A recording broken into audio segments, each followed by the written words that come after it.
Let me say a few things before I take your questions. As you know, the special counsel released his findings today about their look into my handling of classified documents. I was pleased to see he reached a firm conclusion that no charges should be brought against me in this case. This was an exhaustive investigation going back more than 40 years, even into the 1970s when I was still a new United States Senator. The special counsel acknowledged I cooperated completely. I did not throw up any roadblocks. I sought no delays.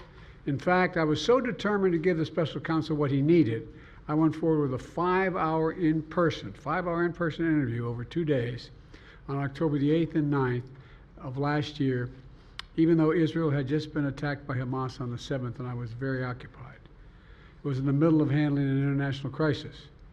I was especially pleased to see special counsel make clear the stark distinction and difference between this case and Mr. Trump's case.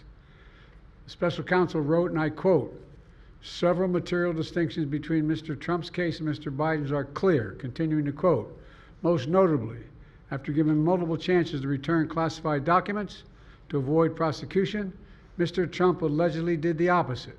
According to the indictment, he not only refused to return the documents for many months, he also obstructed justice by enlisting others to destroy evidence and then to lie about it.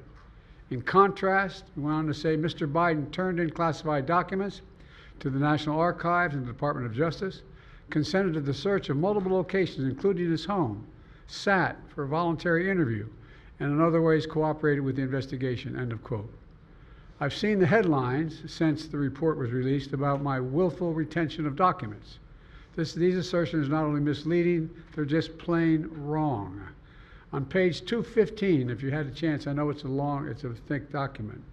On page 215 of the report of the special counsel found the exact opposite. Here's what he wrote. "There is in fact a shortage of evidence that I willfully retained classified materials related to Afghanistan." On page 12, the special counsel also wrote, for in other documents, "The decision to decline criminal charges was straightforward. The evidence suggests that Mr. Biden did not willfully retain these documents."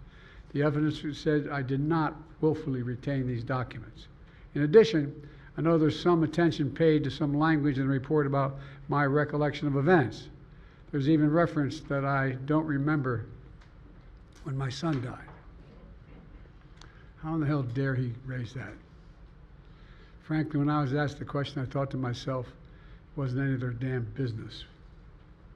Let me tell you something. Some of you have commented, I wear since the day he died, every single day, the rosary he got from Our Lady of. Every Memorial Day we hold a service remembering him, attended by friends and family and the people who loved him. I don't need anyone to remind me when he passed away or if he passed away. Simple truth is I sat for a 5-hour interview over 2 days of events going back 40 years. At the same time I was managing an international crisis, their task was to make a decision about whether to move forward with charges in this case. That's their decision to make. That's the counsel's decision to make. That's his job. And they decided not to move forward. For any extraneous commentary, they don't know what they're talking about. It has no place in this report. The bottom line is the matter is now closed. I'm going to continue what I've always focused on, my job of being President of the United States of America. Now, thank you. From breaking news, detailed analysis, in-depth interviews, and explainers, follow the Times of India. Subscribe to our YouTube channel. Don't forget to like our videos and hit the bell icon to stay updated with the latest.